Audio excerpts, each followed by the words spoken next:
যারা 5ই আগস্ট আগে যুবলীগ করেছে, আওয়ামী লীগ করেছে, তারা এখন নতুন করে বিএনপির নাম ভাঙিয়ে এলাকায় চাঁদাবাজি করবে। এইটা আমরা বরদাস্ত করবো না। বিএনপিতে কোনো চাঁদাবাজি কোনো যোগাযোগ নাই। এরা রাস্তায় রাতের বেলা মাদক ব্যবসা করে, এরাই আপনাদের বেইজ্জতি করে, এরাই আপনাদের মোবাইল ছিনতাই করে, এরাই আপনাদের রাতের বেলা টাকা পয়সা নিয়ে যায়। আমি এই 4-5 জনকে চিহ্নিত করেছি। আরো যারা আছে আমার কাছে নাম দেন। আমার নাম্বার 01722222208।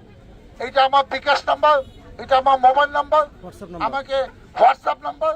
আমাকে আপনি এটা নাম্বার পাঠিয়ে দেন যে কারা এইসব কাজ করে। একে ধরেছি, এরা যাতে 3 মাস 4 মাস 6 মাসের জামিন না পায়, এটা আমি সেইটা দেখবো ইনশাল্লাহ। প্রশাসন কিভাবে, পুলিশ কিভাবে কাজ করে।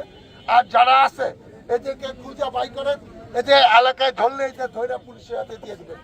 আপনি আজকে যেরকম ধৈর্য আটক রাখছেন, আমি আসছি, আবার আমাকে ফোন দিবেন, ধৈর্য আটক করেন, আমি এসে নিয়ে যাব পুলিশের সহায়তা। আমি এটা শান্তি, নরসিংপুর শান্তি, মানিকগঞ্জ পড়া দেখতে চাই।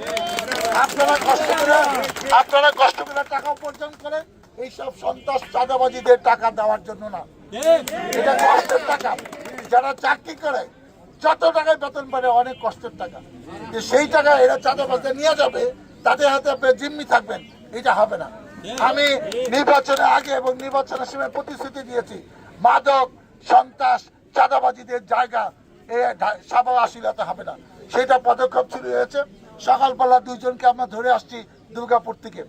রুবেল মন্ডল নামে একজনে 20 লাখ টাকা চাঁদা পেয়েছে, আর একজনের জমি নিয়ে গেছে।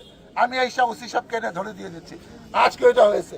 আরো যেখানে যেন হবে, পুলিশ কি করে সেটা পরে আমাকে জানান, আমি সাথে এইসব পুলিশের হাতে দিয়ে দিব। এই ব্যাপারে কোনো ছাড় নাই, কারণ ঈদের আগে এইসব আইন শৃঙ্খলা অবনীত হবে, রাস্তাঘাটে ছিনতাই হবে। আপনারা একটু চোখ কান খুলে চলেন। আমি 100 দিনের কর্মসূচি দিয়েছি। এর আগেই এই চাঁদাবাজ সন্ত্রাস নির্মূল করতে পারবো। আমি আপনাদের দোয়া চাই, সহযোগিতা চাই।